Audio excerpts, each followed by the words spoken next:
Deus. Eu creio que Deus vai dar a nós hoje uma atualização. Diga assim, atualização. Porque ter visão é ter uma atualização. Sabia disso? Porque nós, seres humanos, vivemos pela vista. Agora, quando nós temos uma visão, nós já recebemos algo. Então, isso é uma atualização. E eu quero te falar uma coisa. Um dia desse antes de você sentar, eu estava meditando sobre uma parada que aconteceu no meu celular. Chegou uma mensagem assim, Pastor Paulo: existe uma atualização disponível para o seu computador, para o seu celular. Quando já receberam uma mensagem assim, olha, tem uma atualização para você, né? Aí a gente pega e fica feliz. Eu falei, eu quero. Quem é que não quer algo novo? Né? Aí eu falei, eu vou querer esse negócio. Aí eu peguei, apertei para atualizar. Aí sabe o que aconteceu? Eu vi outra mensagem dizendo assim: você não tem espaço suficiente para receber a nova versão. Aí eu falei, meu Deus do céu. Isso aí Deus começou a falar comigo, né? Falei, deixa eu limpar aqui, deixa eu tirar o que não presta, deixa eu tirar o que não está mais legal aqui, o que já não está mais para a nova versão, porque todas as vezes que a gente quiser receber algo novo, nós temos que abrir mão do velho. Amém? Aí eu peguei e falei, vou lá. Comecei, eu lembro que estava indo para Recife, peguei o avião, estava no avião e comecei a apagar. Aí quando chegou lá, falei, agora vou atualizar. Aí quando eu vou aperto para atualizar, existe outra mensagem, dizendo assim: você precisa estar conectado a uma fonte de energia. Aí eu falei assim, Deus, obrigado pelo Senhor ter falado comigo. E eu acredito que hoje Deus vai te dar uma atualização, mas você precisa se esvaziar e você vai se conectar com uma fonte de energia que é o Senhor. E esse download vai ser feito sobre a sua vida, porque algo poderoso vai acontecer no seu coração nessa manhã. Eu creio que Deus tem algo a depositar sobre a minha vida, sobre a sua vida, sobre o seu coração, sobre essa cidade. Então, fala para o seu irmão que está no seu lado, fique com fome, porque Deus vai te alimentar. Aleluia. Você pode sentar, muita alegria estar aqui de novo. A igreja desse meu amigo querido, Pastor Paulo, hoje com a sua região.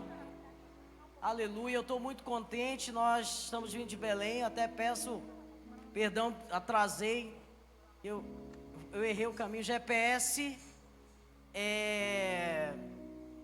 às vezes faz a gente refletir, e Deus já começou falando comigo através do GPS aqui, pastorzão.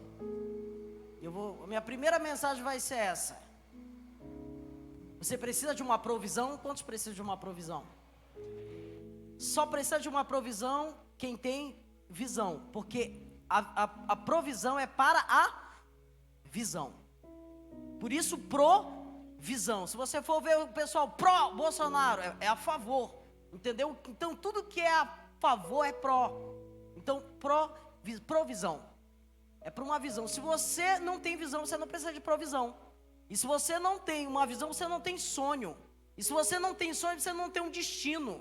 Se você não tem um destino, você está vivendo à toa. Eu quero te dizer isso. E eu, através do meu amigo Aglailton, ainda há pouco, ele me passou o endereço da igreja no GPS, a localização da igreja. Diga assim, destino. Destino. O meu destino é sair da minha casa e chegar aqui na IEQ Church. Presta atenção. Então o meu destino, apesar de ter a ver com pessoas, quero encontrar vocês, encontrar o pastor Paulo, encontrar o Aglailton, o meu destino não tem a ver com pessoas. O meu destino é um lugar que eu encontro pessoas. O meu destino, ele pode mudar? Não, porque o meu destino foi traçado por Deus. O que pode mudar vai ser o tempo que eu vou chegar nesse destino.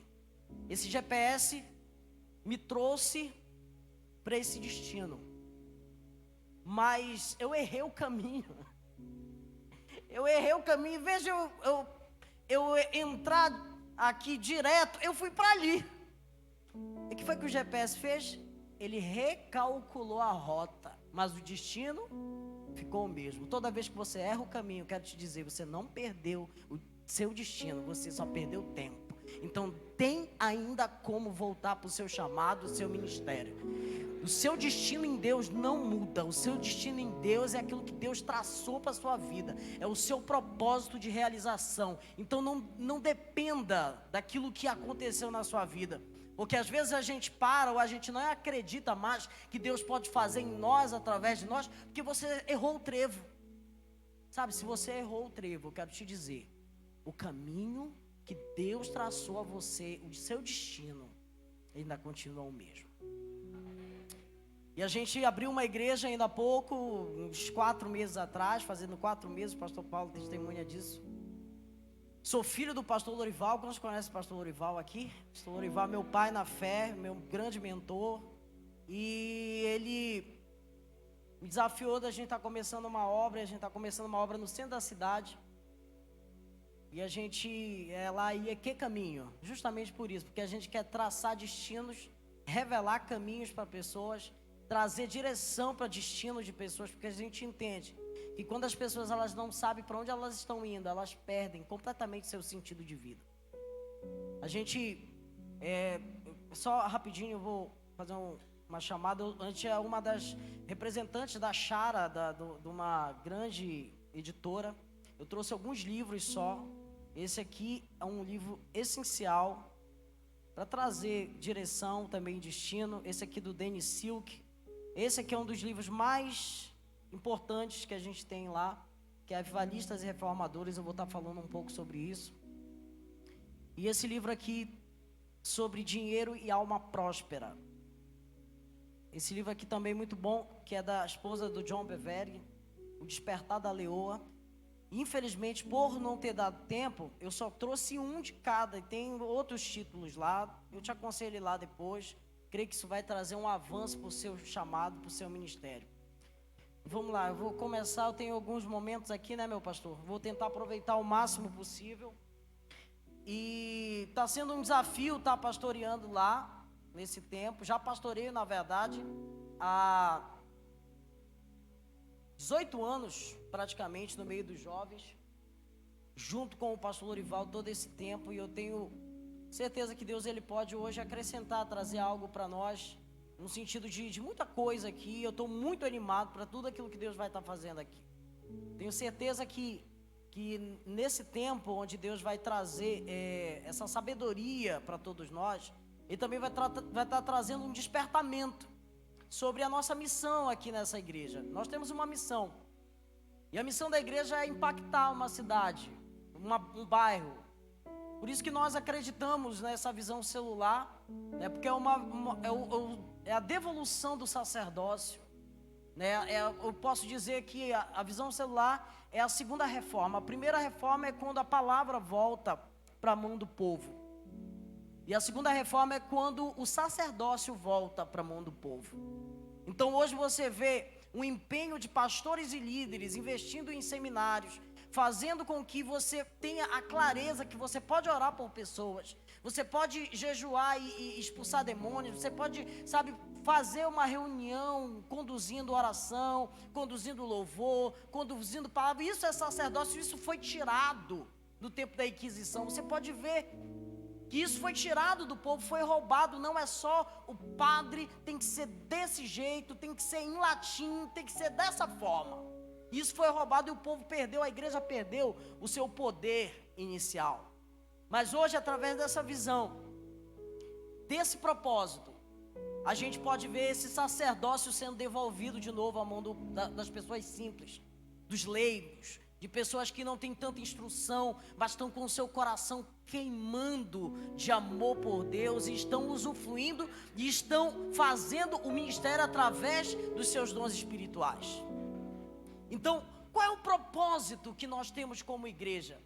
Toda vez que eu falo de propósito, eu falo também do porquê esse ministério existe. Por que essa igreja existe? Qual é o propósito dessa igreja aqui?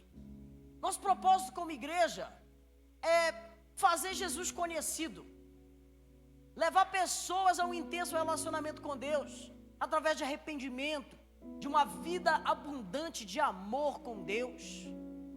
Arrependimento traz um transbordar. Porque quando nós nos esvaziamos e atualizamos, o que eu falei ainda há pouco, você transborda de amor. E o seu amor, transbordando, gera serviço, ajuda mútua, caridade, generosidade no dar, no ofertar, no dizimar, no discipular. Todo o coração generoso, ele é transbordante. E o nosso serviço é aquilo que vai identificar a nossa vida cristã, porque a salvação ela é pela graça, mediante a fé. Isso não vem de vós, é dom de Deus, não vem de obras, para que ninguém se glorie. Tem muita gente hoje firmando isso, principalmente igrejas que têm fundamentado muita influência, no sentido de uma reforma, algumas igrejas reformadas, têm falado muito isso é o que a gente crê também. Mas as obras são importantes, sim. O apóstolo Paulo diz, olha, vocês não são salvos pelas obras, vocês vão ser identificados pelas obras. Vocês vão ser reconhecidos como filhos quando vocês fizerem isso aqui. Quando vocês amarem uns aos outros. Quando vocês discipularem as pessoas. Quando você cuidar dessas pessoas. A maior razão de tudo isso não é agradar pessoas. Por favor, se você se envolveu nesse negócio de ajudar pessoas, de discipular pessoas, de querer fazer a obra de Deus, você tem que entender que você está fazendo para Deus e não para pessoas. O seu amor, o seu transbordar para o próximo, não tem tudo a ver com o próximo, tem a ver com Deus. Você está fazendo a obra do seu Pai. Porque quando nós não entendemos que nós estamos fazendo a obra de Deus, para o seu Pai, você vai parar, porque você vai servir uma pessoa, você vai amar aquela pessoa, você vai dar o seu melhor para aquela pessoa, aí aquela pessoa quando te trair, aí você vai parar. Sabe, eu já fui muito traído, eu só estou aqui porque eu fui muito traído. Eu só estou aqui porque eu fui muito machucado. Eu só estou aqui porque muitas pessoas contaram comigo e quando eu precisei, eu não pude contar com elas. Porque a minha dependência e aquilo que a gente fala, que a gente confia em Deus, verdadeiramente tem que estar em Deus. Então, o meu encargo hoje aqui com vocês é manifestar as obras do meu Pai. Se vocês vão gostar ou não, se eu vou ser bem recebido ou não, isso aí é uma coisa que eu ganho de bônus, se vier. Mas o meu intuito aqui é fazer a obra do meu Pai. É fazer o propósito de Deus ser reconhecido na terra, que é anunciar aquilo que Ele mandou a gente anunciar. Então já guarde o seu coração em relação a isso. Guarde a sua vida em relação a isso. Sirva a Deus e não pessoas. No íntimo do seu coração, sirva a Deus. Depois eu vou falar um pouco mais sobre essa questão dessa relação nossa com o próximo. Mas o propósito dessa igreja é fazer Jesus conhecido, transbordar amor, serviço, abençoar o próximo e assim alcançar e transformar uma cidade através do poder de Deus, que se manifesta através de células que se multiplicam em casas, em praças, em escolas e universidades. Esse é o propósito. Quando a gente tem um propósito, a gente vai ter uma visão. Entenda que você não tem como ter uma visão se você não tem um propósito. É uma coisa que puxa a outra. Então, o nosso propósito é o quê? Anunciar Jesus, amar pessoas, cuidar de pessoas, discipular essa cidade. Quando nós entendemos isso como propósito, Deus vai nos dar uma visão para cumprir esse propósito. Porque quando eu falo de visão, é onde nós queremos chegar por causa do propósito. Então Deus te dá primeiro um propósito, depois Ele te dá uma visão que é como é que você vai chegar nisso. Onde nós queremos chegar?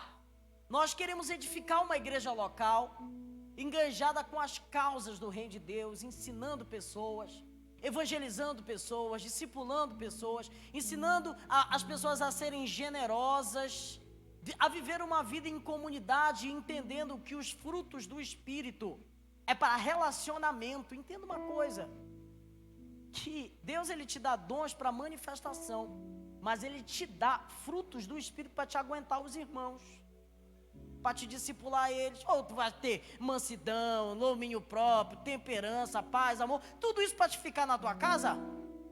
Ah, não, você ser igreja aqui em casa. Não, Deus te dá frutos do Espírito para relacionamentos com pessoas através do discipulado.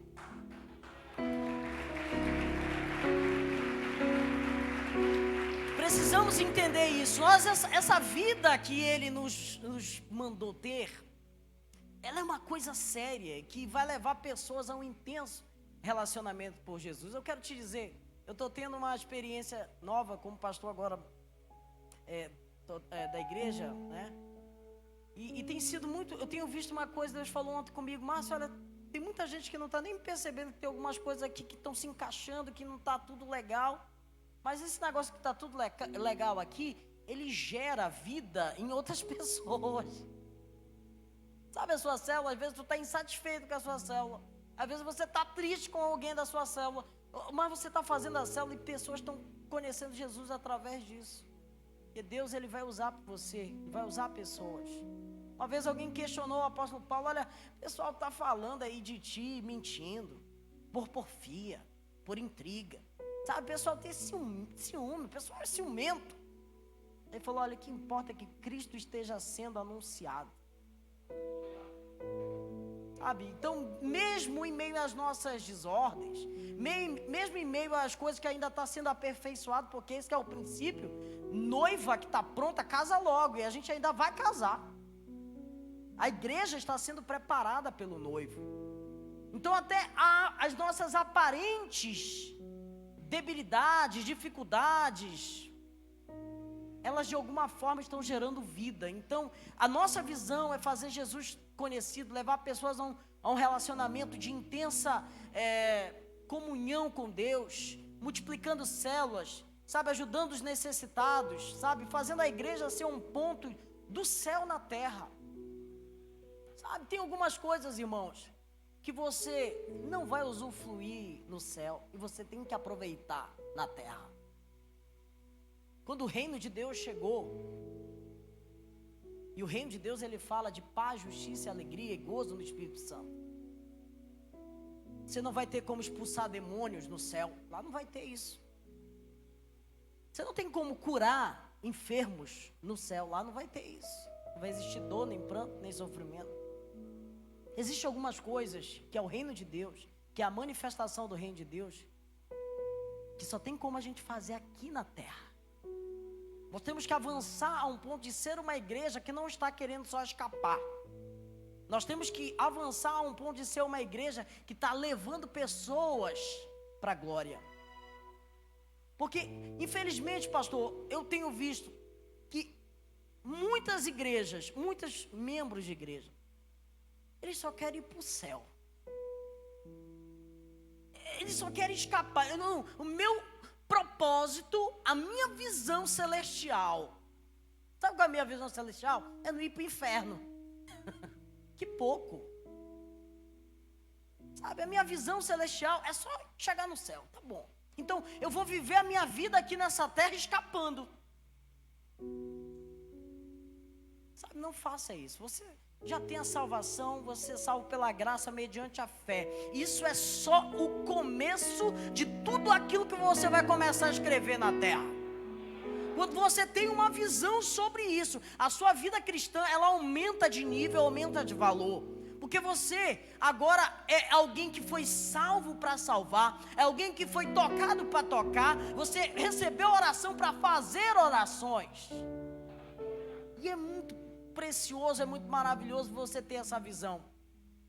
Então todas as vezes que nós nos encaixamos em relação a ver alguma coisa, a ter uma visão onde nós queremos chegar, nós podemos dizer que nós temos uma missão. Então o nosso propósito, a nossa visão e a nossa missão tem tudo a ver com aquilo que nós queremos fazer nessa cidade. Deixa eu te falar uma coisa. Existem duas palavras que são muito usadas no nosso meio e que ela vem da cultura helenista, juntamente também com a expansão do Império Romano. Mas quando Jesus ele chega, você não vai ver Jesus explicando, por exemplo, o que é eclésia. Você não vai ver Jesus explicando, preste atenção, o que é igreja.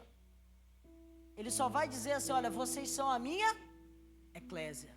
E as portas do inferno não prevalecerão contra a eclésia, a igreja. Preste atenção. Quando o helenismo e Alexandre o Grande começou a expandir, ele montou uma estrutura educacional que envolveu a linguagem, que envolveu algo muito poderoso, onde ele já tinha expandido tanto os seus territórios que ele não conseguia mais dominar tudo. Então ele só queria implantar a cultura helenista no lugar que foi conquistado. E nisso ele envolve algo chamado cidades-estados. As Decápolis, tu vai ver as Decápolis, por exemplo, ali no tempo de Jesus, né? Que eram cidades que tinham, apesar de um território romano, eles tinham a cultura completamente grega. Preste atenção. Então nessas cidades, estados, existiam as eclésias. E o que era a eclésia? Era uma reunião das pessoas mais importantes da cidade, pastor, onde eles se reuniam para discutir política pública e soluções para a cidade. Se você for olhar, por isso que o nome igreja, eclésia, significa os chamados para fora. Ou seja, eles são chamados, internamente eles selam as coisas, vamos ajudar a cidade. Quando a gente acabar essa reunião aqui, nós vamos ajudar a cidade. Ou seja, essa reunião ela não tem fim em nós mesmos. A nossa finalidade aqui é reunir para alcançar alguém lá fora. Isso é eclésia. E quando Jesus ele pega e vê o sentido disso, ele fala assim: olha, vocês não vão ser a eclésia romana, vocês não vão ser a eclésia grega, vocês vão ser a minha eclésia. Ide por todo o mundo, pregai o evangelho a toda criatura, fazei discípulos de todas as nações, batize em nome do Pai, do Filho e do Espírito Santo, e ensine a proteger todas as coisas que eu tenho ensinado a vocês, porque eu estarei com você todos os dias, até a consumação dos séculos. Vocês vão sair dessa reunião e vão resolver as coisas aí fora.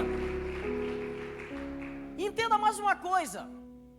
Eu não sei se você já teve a experiência, mas eu já tive a experiência de ter alguém em estado terminal que sabia que iria morrer. Então já tiveram essa experiência de conversar com alguém que tinha certeza que já ia morrer e tal. Eu lembro que eu cheguei, era meu avô, estava em estado terminal de câncer, ele começou a chamar os familiares, chamou a mamãe, chamou a minha irmã, chamou várias pessoas lá e aquelas foram as palavras mais importantes da vida dele. Eu tenho certeza disso.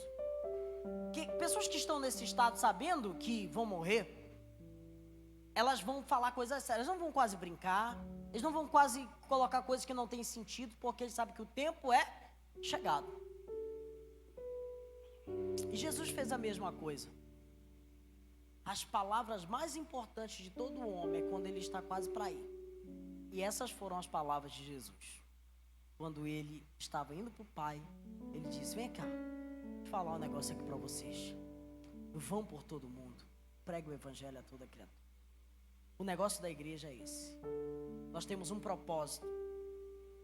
Nós temos uma visão celestial. E nós temos uma missão que é alcançar essa cidade. Uma outra palavra que ele usou foi a palavra apóstolo. Essa é uma outra palavra que não foi inventada pelo cristianismo. Essa palavra apóstolo ou apóstolos, ela vem também desse sentido, dessa cultura. Deixa eu dar um exemplo para você. Por exemplo, se Roma viesse aqui em Barcarena, tivesse em tempo de guerra, vencesse o exército desse lugar, eles conquistavam aquele lugar, depois levavam os despojos. Quem não sabe, despojos é as riquezas que é conquistada numa guerra. E eles levavam os despojos. Aí sabe o que acontecia? Eles colocavam alguns soldados, pastor Paulo, para garantir a vitória. Já conquistou, mas depois eles enviavam uma comitiva apostólica. Essa comitiva apostólica, ela tinha uma finalidade de implantar a cultura do lugar que conquistou no lugar conquistado. Então, o apóstolo não vinha mais com soldados. Olha só como Jesus ele ele pega essas figuras e implementa para aquilo que ele queria. Aí eles vinham, pastor, o apóstolo com a sua comitiva apostólica, sabe o que eles traziam? Profissionais. Gente da culinária, gente da arquitetura, médicos, professores. Ele trazia vários profissionais para estabelecer educação, ensino e cultura. Olha só. Então eles vinham com a comitiva, agora vamos dizer de Roma para Barcarena. E Barcarena tem uma cultura. Vocês concordam comigo? Barcarena tem uma cultura, o Pará tem uma cultura. E eles vinham e começavam a implementar a cultura de Roma em Barcarena. Com a finalidade de quê? De quando o rei ou o imperador viesse visitar o lugar que foi conquistado, ele não se sentisse com a cultura de Barcarena, ele se sentisse em casa. Então Jesus, ele nos envia de forma apostólica para implementar a cultura do reino de Deus na terra, porque ele vai vir visitar essa terra. Ele vai vir, o nosso rei vai voltar. E nós temos essa grande missão de implementar a cultura profética, a cultura apostólica. Eu tenho dito que Deus nos usa de forma profética e de forma apostólica. Presta atenção. Se for ver, pega todas as galerias de dons que estão em pelo menos 4 partes da Bíblia, você vai ver que existe dons de poder e dons de sabedoria. Você vai ver que existem alguns dons de manifestação de sobrenatural, mas você vai ver que existem alguns outros dons que não tem a ver com o sobrenatural. Tem a ver com administração, tem a ver com generosidade. Tem alguém que tem o dom de ser generoso, pastor. Ele não ora por ninguém, ele não manifesta, ele não ora por demônio, ele sabe ganhar dinheiro. Então eu posso dizer que a igreja, ela tem exercido muito poder, pastor, mas pouca sabedoria. Porque nós invadimos com o poder, diga amém, mas nós ocupamos uma cidade com sabedoria. Vou te explicar. O poder profético invade, mas o poder apostólico, ele ocupa. E o poder apostólico tem a ver com profissionais engajados nos lugares seletos da sociedade. Eu não tenho dúvida que tem 10 pessoas que mandam nessa cidade aqui. Se tiver 50 é muito. Porque algumas pessoas estão em lugares de influência e esses lugares, eles são conquistados através de estudo e sabedoria. Então, se nós queremos conquistar uma cidade, invadir uma cidade de forma inteligente, nós temos que orar e ocupar. A igreja tem feito muito isso. Ela ora, as pessoas se salvam, as pessoas são tocadas, as pessoas são movidas pelo amor de Deus. A igreja evangélica tem crescido, mas algo me preocupa. A igreja cresce, mas a violência aumenta. A igreja cresce, mas a corrupção aumenta. Como isso? Deveria estar diminuindo. Sabe por quê? Porque a igreja só está invadindo, ela não está ocupando. Nós precisamos entender. Por exemplo, você vai ver Daniel, ele tinha essas 2 características. Ele era cheio de sonhos e revelações, mas ele também tinha sabedoria. Você precisa entender que algumas pessoas aqui vão ser chamadas por Deus para ocupar. Não, você não vai invadir, você vai ocupar. Deus vai te chamar, você vai preparar meninos, escolas, universidades, pessoas estão treinando hoje profetas que vão estar hoje ocupando essa cidade. É assim que nós tocamos uma cidade, pastor. Eu estou convencido disso. Que a minha missão como pastor é trazer conhecimento para as pessoas que... Algumas pessoas, Deus está chamando para isso. Deus está chamando para estar na área política. E para com esse negócio de dizer que política é de Satanás. Para com isso. Porque quando você faz isso, aí vem alguém e se coloca no lugar da sabedoria, no lugar da influência. Se você não gosta de política, eu te respeito, mas eu não posso concordar contigo. A política move a gente, pois você está de máscara por causa de um decreto. Não estou desconsiderando o vírus, tá, gente? Mas existe hoje exigências que foram decretadas por causa de um poder de alguém que está numa posição de assinar, que tem o poder da caneta. É isso que eu estou querendo dizer. Então, existe hoje um entendimento que existe pelo menos alguns lugares que nós precisamos tratar, que é a família. Nós precisamos, como igreja, pastor, orar pelas famílias.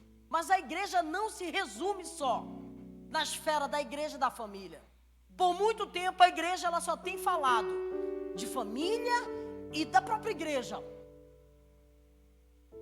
A igreja não está formando professores para dar aula nas universidades. Cristãos maduros que vão saber defender de forma apologética. Quem não sabe da apologética é uma matéria que defende a fé. De forma inteligente, pensamentos errados anti-Deus que estão estabelecidos nas escolas e universidades. Muito pelo contrário, eu já ouvi pastores falando, olha, vai para a faculdade, cuidado. Por que o pastor fala cuidado quando entra na faculdade? Porque ele não está preparando os jovens para entrar na faculdade. Porque se existe uma igreja poderosa que está preparando os jovens adolescentes para entrar nas escolas e universidades, ele está dizendo, vai lá, você é missionário nesse campo. Você é missionário nesse campo. Você está sendo preparado. A igreja precisa olhar para a educação. A igreja precisa olhar os empreendedores. O que sustenta o país são os empreendedores, gente. Deus quer levantar nessa igreja empreendedores.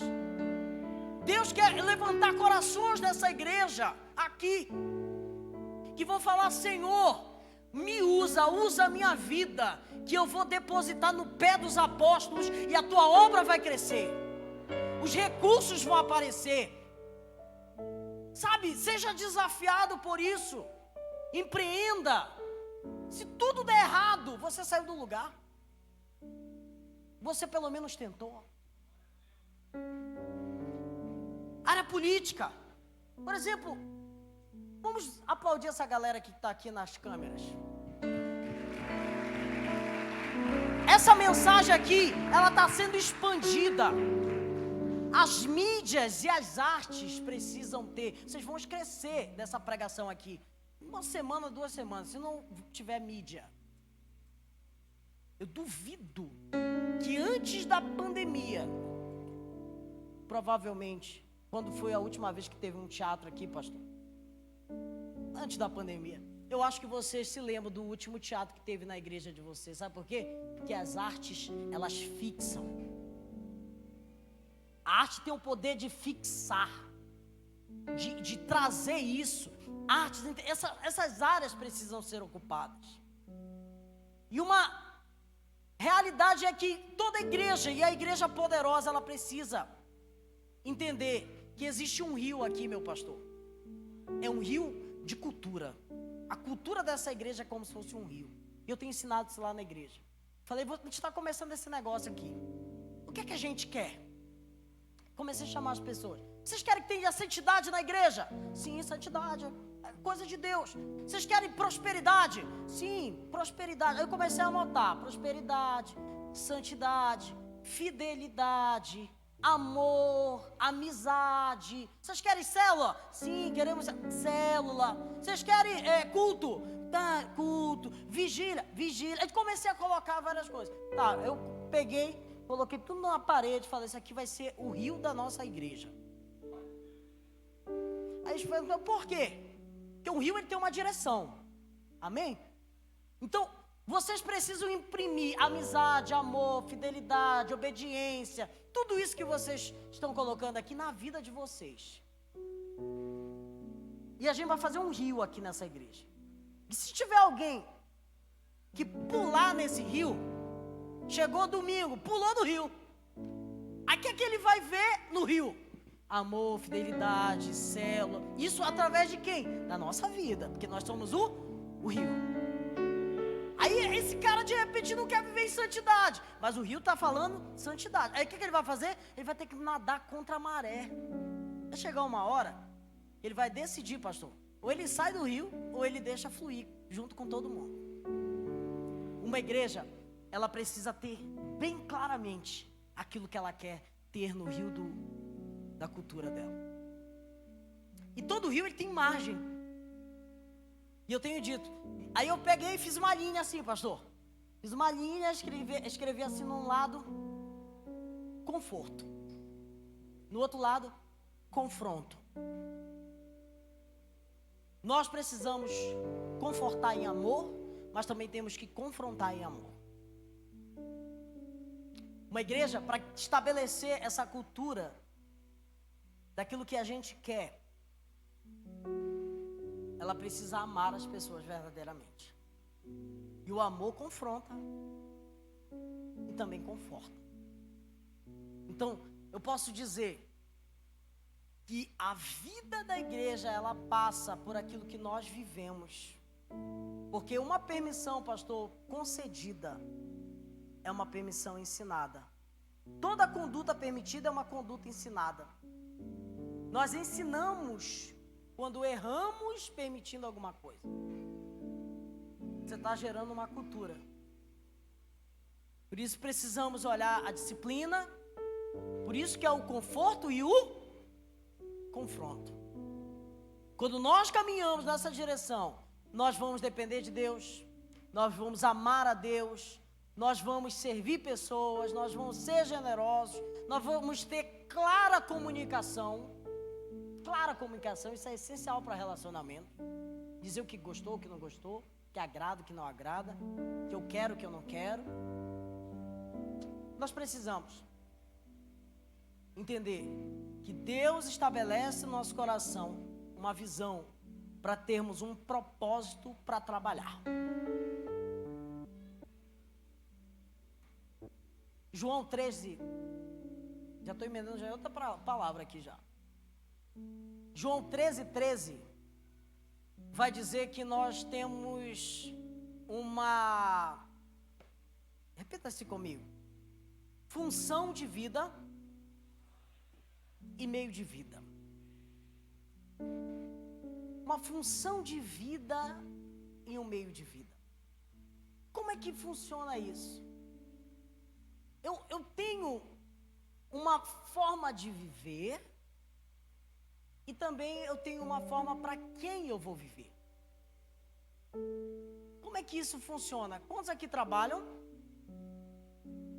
Você tem uma função de vida, amém? Não, perdão, você tem um meio de vida. O meio de vida é aquilo que você se sustenta. Mas a sua função de vida é aquilo que Deus te chamou. Quando Deus traz uma clareza a você. Eu queria ler. Abre aí, João. Bora ler. João 13. João 13 fala de ressignificar.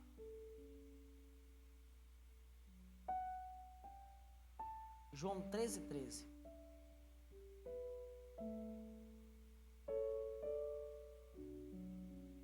Bora desde o 12.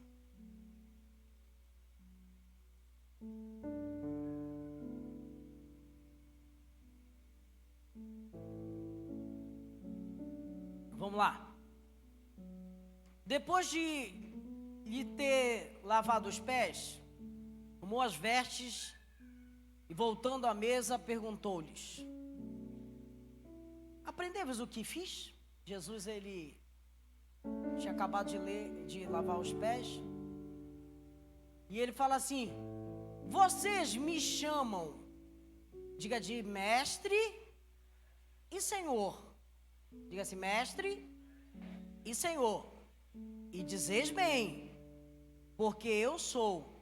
Ora, se sendo eu, diga agora, senhor e mestre, ele inverte as coisas. Preste atenção. Eu vos lavei os pés, vós também lavai os pés uns dos outros. Porque eu vos dei exemplo para que, como eu vos fiz, façais vós também. Em verdade vos digo que o servo não é maior do que o seu senhor, e nem o enviado maior do que o que enviou. Ora, se sabeis essas coisas, bem-aventurados sois vós que as praticam. Ou seja, se vocês sabem disso, vocês serão felizes. Sabe o padrão de felicidade? É esse, bíblico. Se vocês entendem isso, vocês são felizes. Agora entenda uma coisa. O meio de vida, ele embriaga a gente. Na verdade, os maiores problemas que nós temos na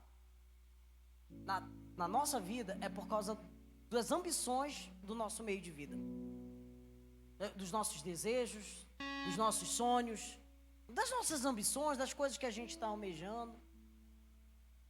E muitas pessoas, elas podem ter coisas preciosas, conquistado coisas preciosas, mas o meio de vida, ele só traz dinheiro e satisfação pessoal. Ele não traz a alegria verdadeira que Deus gera no coração daqueles que servem a Ele. E o que adianta o homem ganhar o mundo todo e perder a sua alma?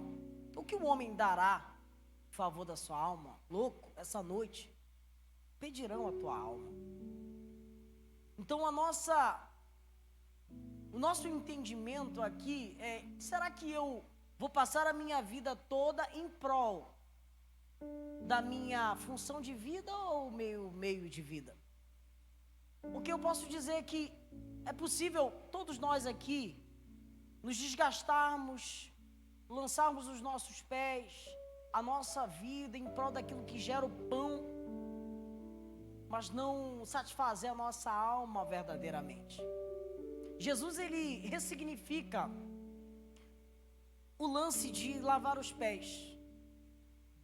Esse lance de lavar os pés era uma questão cultural que existia, inclusive algumas casas existia até um lugar, pastor, que as pessoas já sentavam e tinha uma espécie de suporte para os pés ficar descansando, e eles, enquanto descansavam os pés, vinha um escravo lavar os pés. A função de lavar os pés era de escravo. E Jesus, nessa situação, ele pega e senta ali. Os discípulos sentam e ele, com certeza, ali esperando o escravo vir. Aí quando, de repente, quem vem é Jesus com uma toalha, eu acho, no ombro, assim.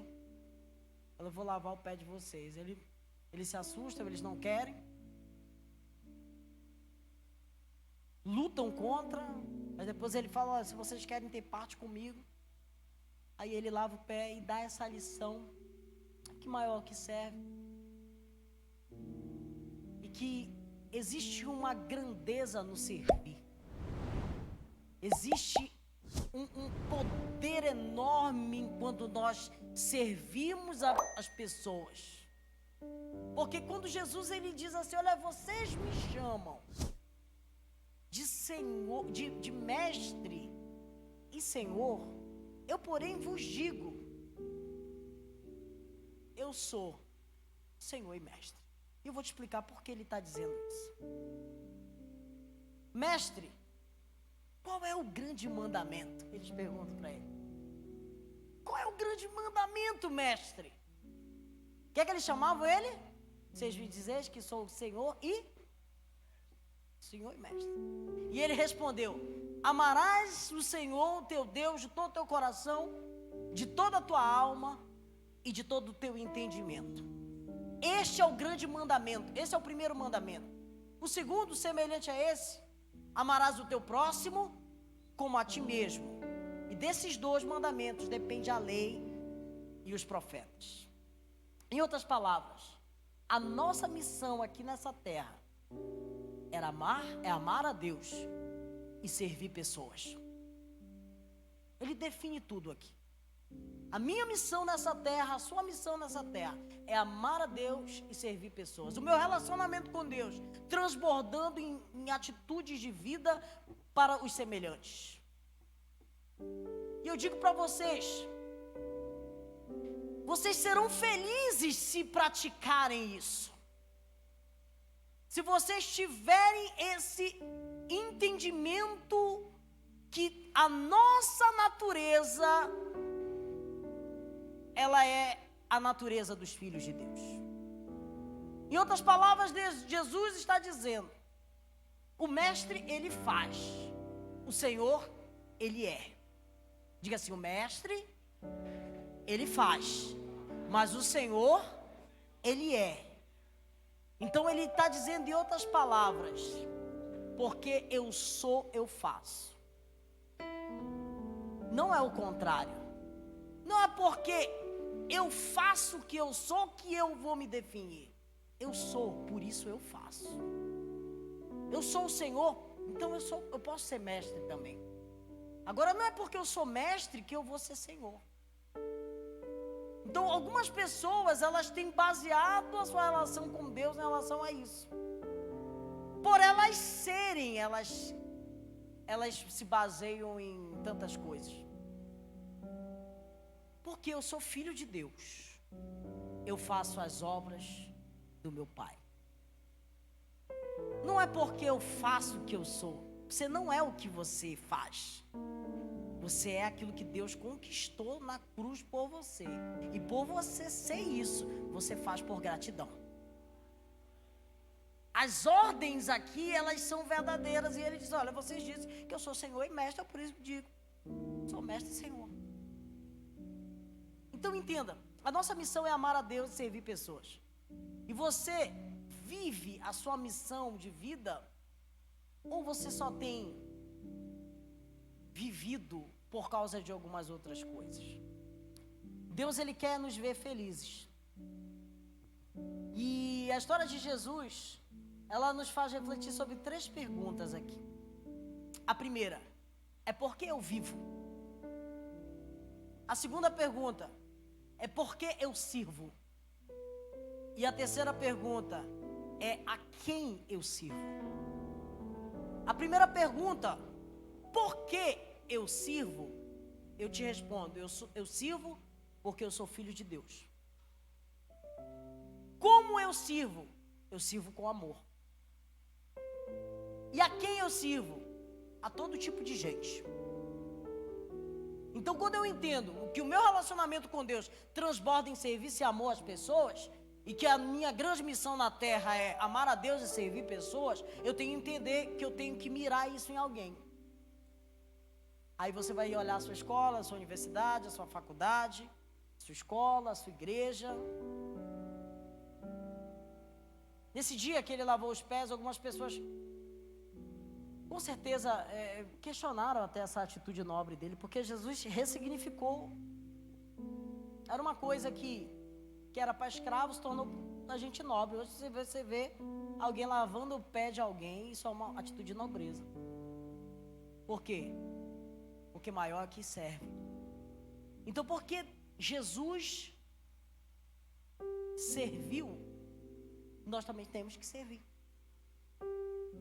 Então, se eu me espelho nele, eu preciso olhar para ele. Então, por que eu sirvo? Primeiro, porque nós temos a natureza dos filhos de Deus. Nossa natureza é ser filho de Deus. Se eu sou um filho de peixe, o ditado já diz: peixinho és, né? Então, a natureza do peixe é ser igual ao seu pai. Então, se nós somos filhos de Deus, temos a natureza dos filhos de Deus, nós temos que olhar a referência de Jesus e começar a ver o que ele fez. Olha aqui, vocês me chamam, eu vou voltar a dizer a história do Mestre Senhor, vou voltar aqui.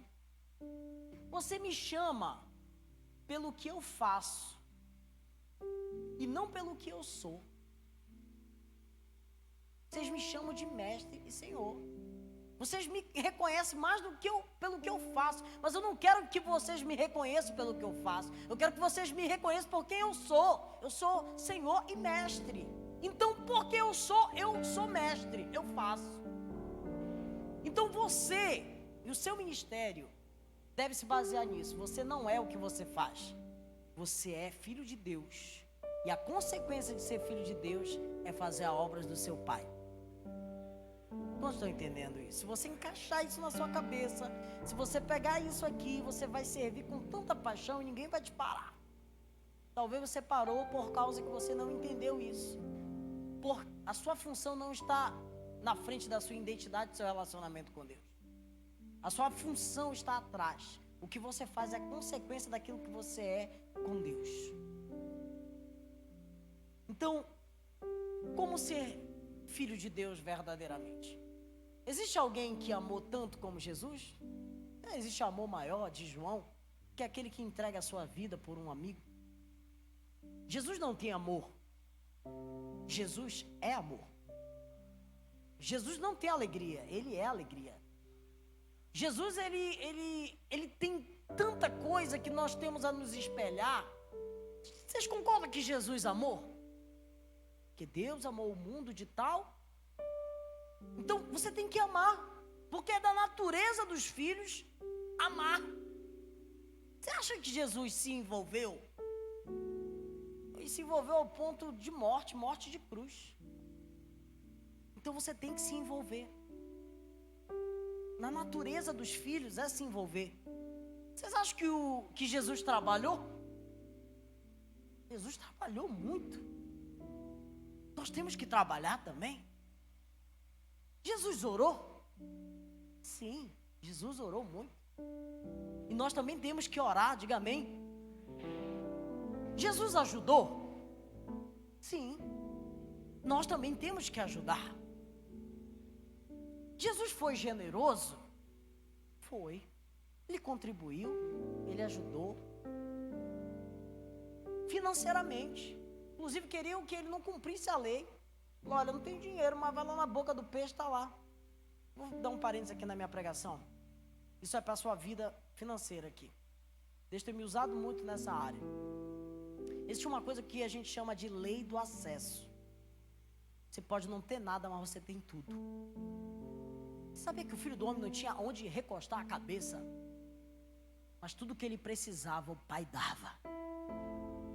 Tem que ali, olha, tem um burrinho, vai lá, tem um galho, pode ir lá, pode pegar. Eu tenho que pagar aqui o imposto, vai lá na boca do peixe, está lá.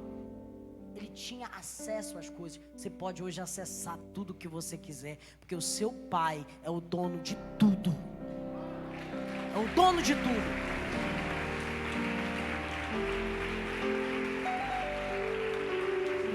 E te digo mais, considere também esse princípio de generosidade. Pastor, eu estava com...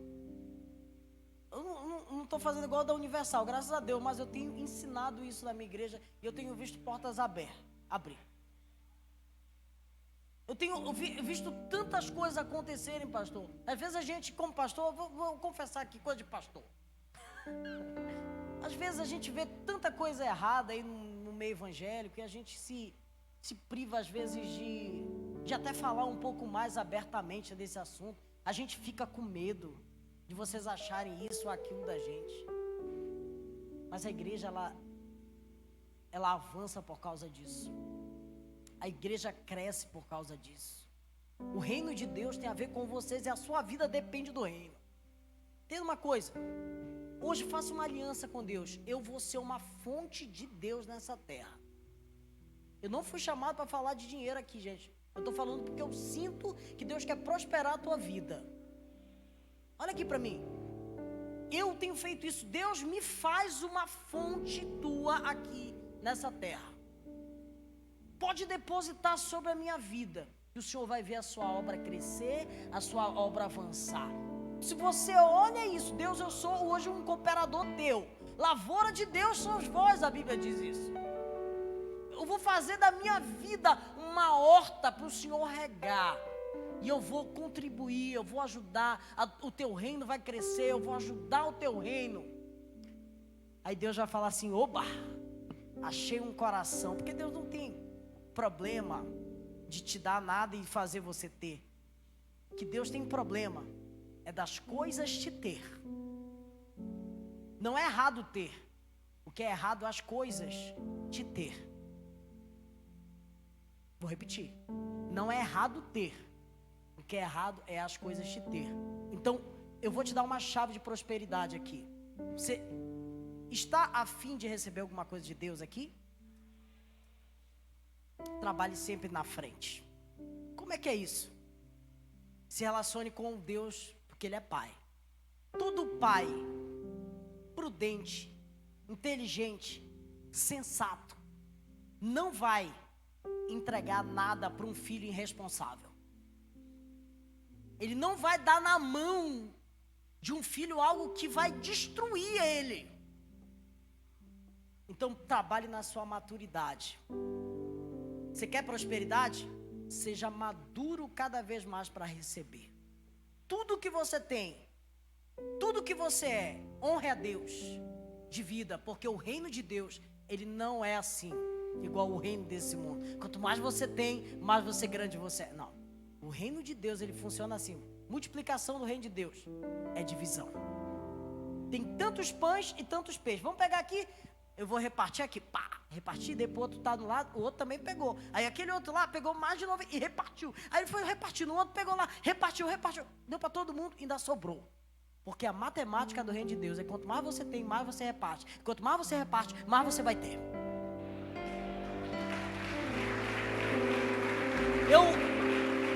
Eu tenho aprendido isso na minha vida. Seja generoso. Os filhos de Deus fazem tudo para agradar o seu pai. E quando você serve, você imita Jesus. Se servir é da natureza divina. Quem não serve, eu vou falar isso aqui, pastor, pode falar? Tá. Vou falar, o pastor deixou. Diga assim, quem serve é da natureza divina. E quem não serve? É da natureza de quem? Natureza maligna. Diga assim, é maligno não servir. Que é da natureza divina servir, amar, se doar, se entregar. E quem faz o contrário? Está no time do Pai Sandu.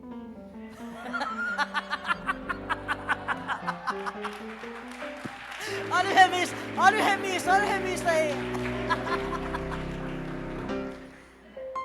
Eu sou Tuna, gente. Tuna voltou. Tô com tudo. Tem time aqui? Tem, né? Aqui na cidade tem time aqui? Não, pastor? Não. Só o Remo. Amém. Então, presta atenção.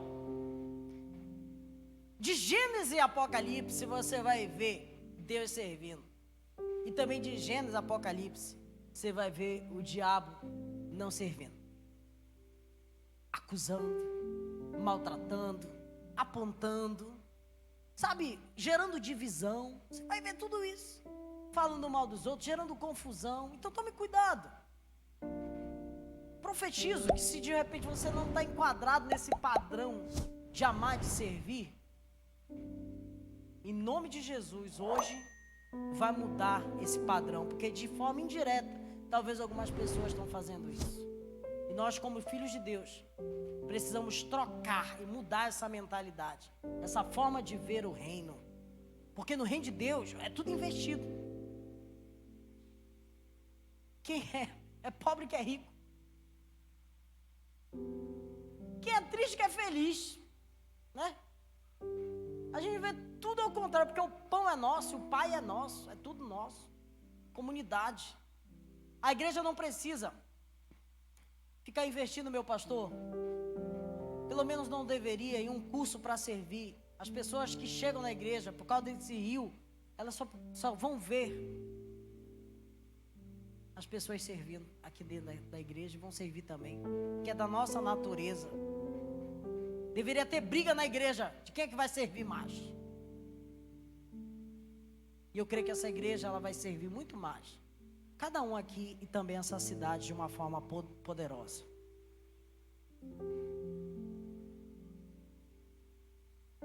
Entenda que algumas pessoas são ordinárias aqui, pastor. Existe uma diferença entre ser ordinário. Se eu chegar assim e falar assim, pastor, o senhor é ordinário. Vocês vão ver isso como o quê? Como uma afronta, né? Que ordinário. Preste atenção. Aí se eu chego e falo assim, pastor, o senhor é extraordinário. Já melhorou. Mas a maioria das igrejas são todas ordinárias, pastor.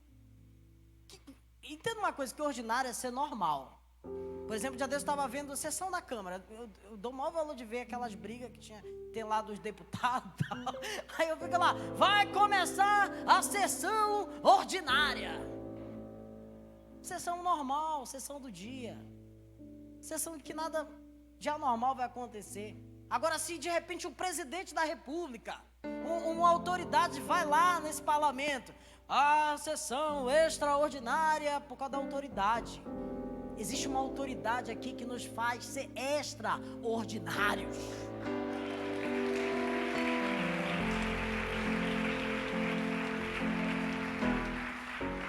Ser extraordinários fala de servir. Quando você serve, você é extraordinário. A Bíblia diz em Tiago 2,14, alguém pode colocar aí, que a fé e as obras andam juntos. Não é só fé, tem que ter obra também. E obra é servir. Eu vou passar esse seminário todo aqui falando isso para você, porque eu tenho certeza que quando você serve, você tem um valor maior diante do reino de Deus. Nós servimos porque amamos, porque Deus amou o mundo de tal maneira. Nós recebemos esse amor e hoje nós queremos retribuir. Só o amor faz a gente enxergar. Gente, diga assim, só o amor faz a gente enxergar. Gente, só o amor faz a gente enxergar a gente. O amor é o combustível. Deixa eu te falar, existe uma diferença entre ser amado e amar. Preste atenção. Fala isso, é um grande homem de Deus. Eu quero replicar aqui o que ele fala. Você pode ver a relação que você pode ter com Deus em amar a Deus ou entender que é amado por Deus. Preste atenção. Eu não te aconselho a basear o seu relacionamento com Deus no seu amor para com Deus. Eu te aconselho a basear o seu relacionamento com Deus no entendimento que você é amado por Deus. Existe uma diferença, eu vou explicar isso aqui. A Bíblia diz que é dando que se... A Bíblia diz que Deus nos amou primeiro. Então, por Ele ter me amado primeiro, eu tenho que retribuir. Amém? Agora preste atenção. Toda vez que você vai falar de amor, você vai ver amor na Bíblia, você vai ver vários tipos de amor. Você precisa entender isso. Você vai ver um amor que fala de cônjuge, um amor familiar. Você vai ver amor entre amigos. Você vai ver amor a Deus, né? E você vai olhar tudo isso. Quando Jesus ele chega assim com Pedro, depois de Pedro ter negado a ele, que Jesus ele confronta a forma de relacionamento nesse momento. Preste atenção. Pedro diz assim: Senhor, o meu amor é tão grande por ti, que eu sou capaz de morrer por ti. Quantos viram isso? Aí ele falou assim: ó, Satanás está te peneirando, mas eu roguei por ti. Mas hoje mesmo, tu vai me negar. Porque Pedro estava querendo amar Jesus no nível de Deus, né? E você vê, por exemplo, que no final, quando ele ressuscita, Jesus, ele sabe que Pedro estava acabado. Ele fala assim: olha, fala para Jesus fala para os discípulos e a Pedro, que eu ressuscitei. Quando ele chega lá com ele, fala assim: Pedro, tu me ágape. Era isso que ele estava perguntando o pastor para ele. Tu me ágape? Aí, Senhor, tu sabe de todas as coisas. Tipo, tu sabe que eu não consigo te amar realmente nesse nível aqui. Não se relacione com Deus na base do seu amor. Por quê? Porque o seu amor hoje te fez vir para cá, mas às vezes você não está afim de vir. Você precisa se relacionar com Deus na base do quanto Ele te ama. O que fixa alguém na presença de Deus não é o seu amor para com Deus, mas você saber o quanto você é amado. Eu vou te dar mais uma base disso. João, o apóstolo do amor. Preste atenção. Você vê que João, ele, em duas partes da Bíblia, ele escreve, ele mesmo escrevendo. Ele está escrevendo o seu livro. O João estava escrevendo o livro de João. Ele escrevia assim, uma certa ocasião ele está relatando um fato ali, e ele está dizendo que estava ele, o próprio João, Jesus, eu acho que é Pedro, não estou lembrado agora, e ele escrevendo o livro dele mesmo, dizendo que estava Jesus, Pedro e o discípulo que Jesus amava. Ele estava escrevendo o próprio livro. Ele podia dizer assim, estava eu, Pedro e Jesus. Mas ele dizia assim, estava Jesus, Pedro e o discípulo que Jesus amava, eu. Eu baseio o meu relacionamento com Jesus na base do que Ele fez por mim, do amor dEle comigo, e não daquilo que eu faço para com Ele. Pedro foi o contrário, eu te amo, eu morro por ti. Negou Jesus. João era aquele que se recostava na cabeça do mestre, porque sabia que era amado. E eu te digo mais, a maior revelação do mundo, o livro de Apocalipse, foi dado para o amado. Se quer ser amado, diga amém. Na cruz, quem estava ali ao pé da cruz, era aquele que amava? Não, era aquele que sabia que era amado. Jesus estava morrendo, agonizando, Pedro estava fugindo porque tinha negado. Aquele que sabia que era amado, estava ali na cruz, e olha o que acontece, Jesus ele dá ordens, dá missões para o amado. Cuida da minha mãe, cuida da minha família, ele passa a ser muito mais próximo até da família, acredito, depois desse momento. Então baseie o seu relacionamento com Deus na base do amor que Ele tem por você e não daquilo que você pode fazer com Deus. Então em outras palavras, eu estou fazendo tudo isso aqui para dizer que você não é o que você faz. Você é aquilo que Deus fez na cruz por você. O que você faz é muito bom, é muito legal, mas isso não te define. Quem te define é que você é filho de Deus. E por que eu digo isso? Porque Deus quer levantar pessoas aqui que no momento em que estava fazendo algo, se perdeu. No momento que estava fazendo algo, errou. No momento em que estava tentando acertar, vacilou. Eu quero te dizer, o que você fez não te define. Quem te define é o Senhor, aquilo que Ele fez por você.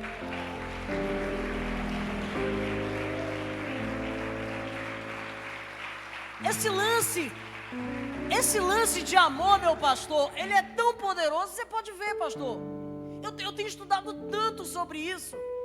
Eu tenho estudado muito sobre esse poder sobrenatural, de dons espirituais, de curas. Esses livros todinhos que estão aí, tem tudo a ver com isso.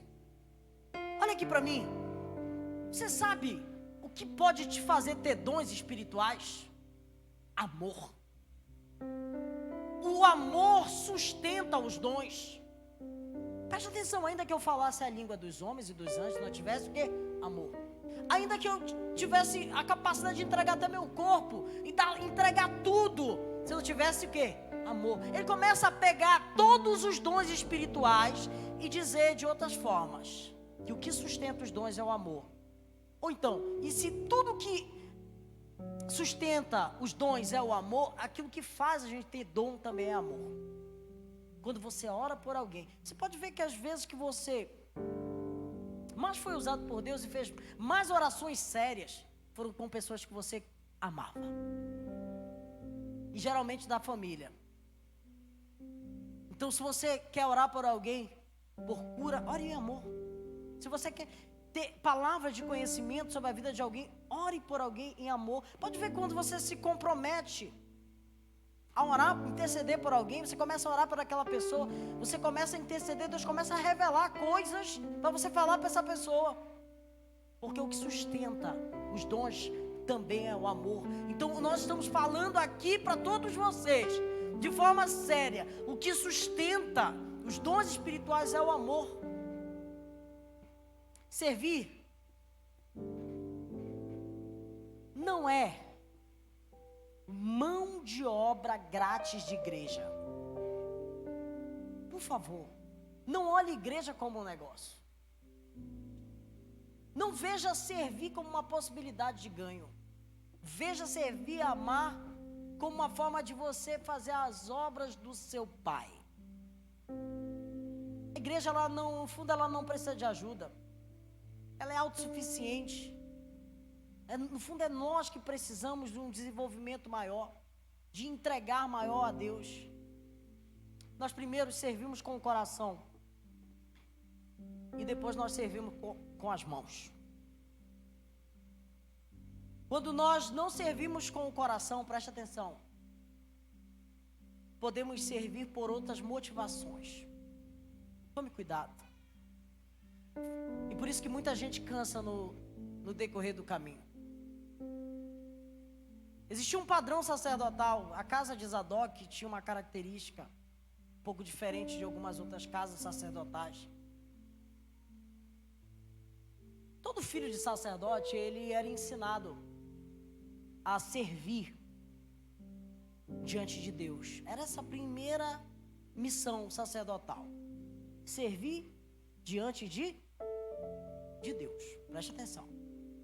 Quando ele amadurecia, chegava a um certo ponto, o pai dava a oportunidade de servir agora a casa e o povo. Eu vou dar aqui uma chave de talvez o problema de algumas pessoas aqui. Algumas pessoas, pastor, elas começam a servir com o coração, e porque serve primeiro com o coração, depois vai servir com as mãos.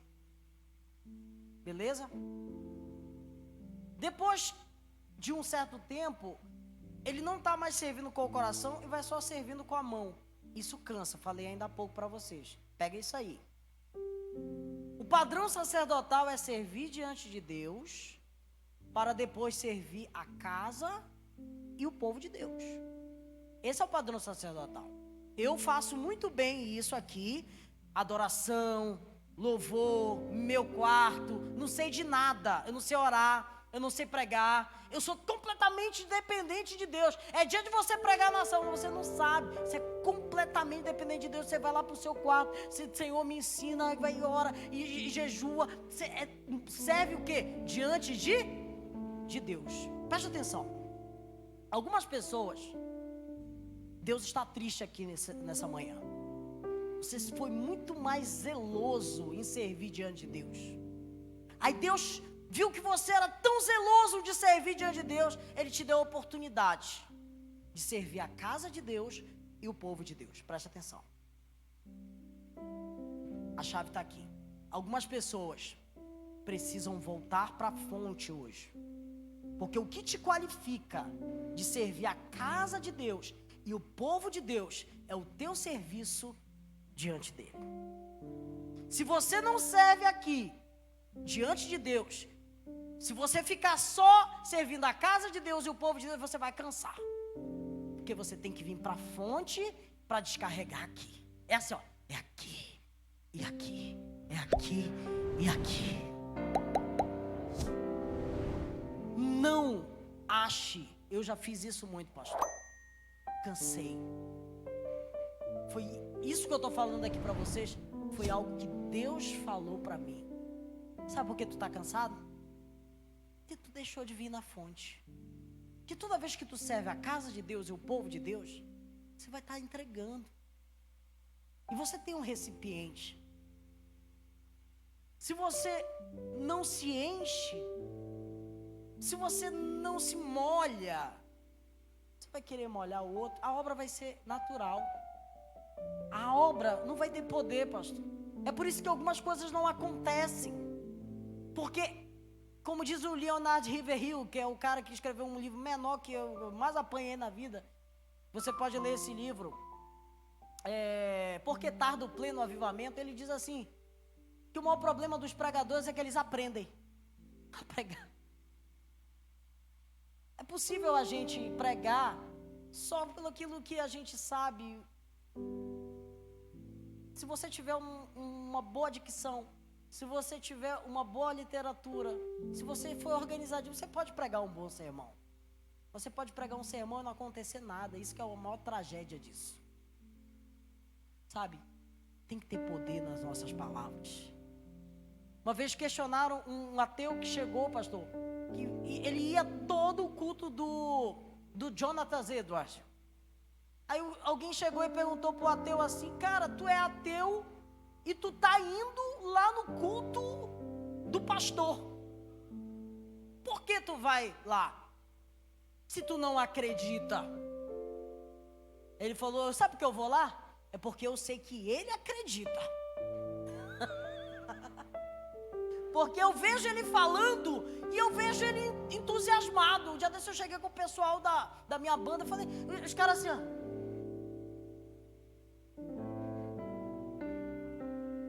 Ei, vocês já viram o que vocês estão cantando aqui? Que tremenda graça, que infalível amor. Sabe, as letras poderosas dos caras. Não é aqui, tá? Falei, vocês precisam deixar essa letra entrar dentro de você. E você precisa acreditar nisso. Isso fluir para o povo.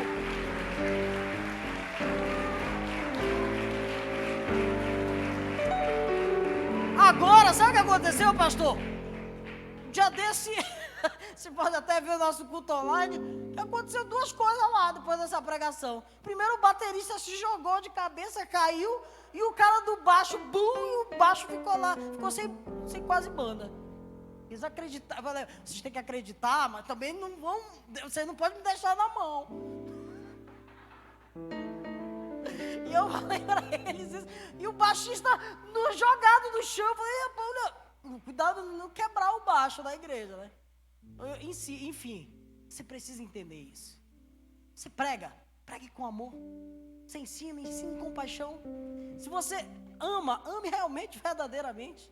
Não ame por um interesse ou por nada. Só para finalizar essa parte aqui, eu acho que não sei se o pastor vai dar um intervalo. Vai até meio-dia? Tá, então eu vou pregar mais uma palavra. Mas eu vou finalizar essa aqui. Deixa eu tomar uma água aqui.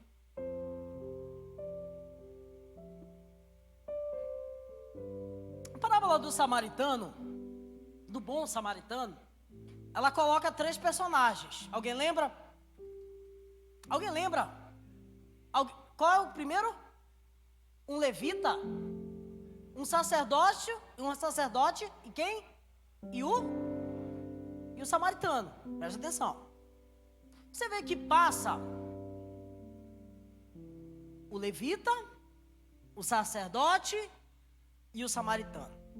Toda vez que existe uma necessidade, as pessoas vão ver, elas chegam até a se compadecer, mas poucos se comprometem. Foi o que aconteceu ali. Todos viram, poucos se compadeceram e só um se comprometeu. Servir não é sentir. Quero te dizer isso. O que você sente é dor de barriga. Eu estou sentindo de servir. Não estou sentindo. Não, tu não entendeu nada. Servir não é sentir. Servir é uma atitude. Amor é uma atitude. Servir também não é dar esmolas. Sabia? Você sente, por isso você dá esmola. Ao contrário. Vou ajudar a pessoa aqui. Eu vou dar uma esmola. Nós servimos porque somos filhos. Servimos porque somos filhos de Deus. Porque amamos a Deus.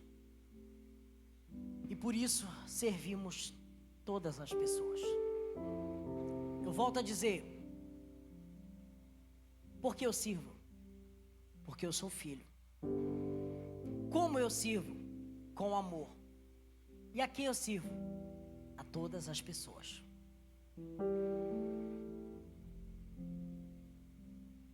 Servimos porque amamos a todos. Jesus serviu inclusive Judas. É isso que está na Bíblia, né? Jesus serviu a Pedro. Jesus não reagiu quando foi maltratado, injuriado. Jesus fez tudo o que deveria ser feito.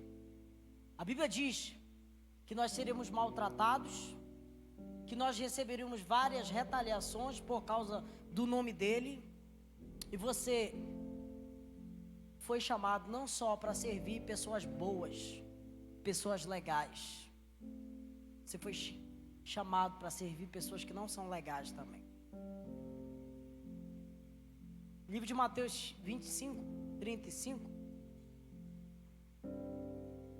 Se eu não estou enganado, vai dizer assim: bem-aventurados sois vós quando mentirem, dizerem todo mal contra vós. Se alegrai, exultai, grande é o vosso galardão. Foi assim que aconteceu com os profetas que vieram antes de você. Entenda isso. Nossa missão aqui nessa terra é servir a Deus. Eu sei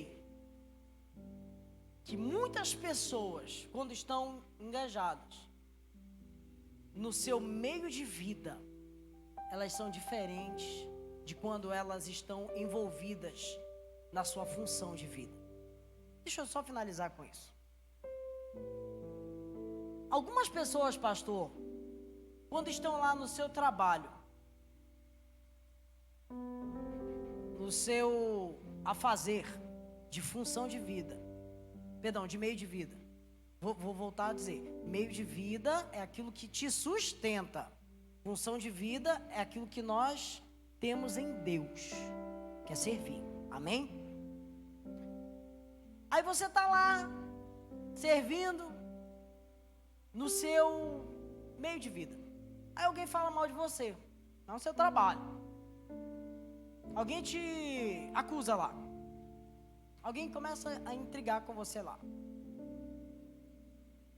Mesma coisa acontece lá na sua casa. Alguém fala mal de você, alguém faz isso ou aquilo por você. Você não vai sair do seu trabalho, da sua família, porque alguém falou mal de você. Mas na igreja, muita gente faz isso. E o nosso meio de vida é diferente da nossa função de vida. Porque a nossa função de vida é aquilo que nos sustenta verdadeiramente. Eu queria que, de alguma forma, você ficasse em pé.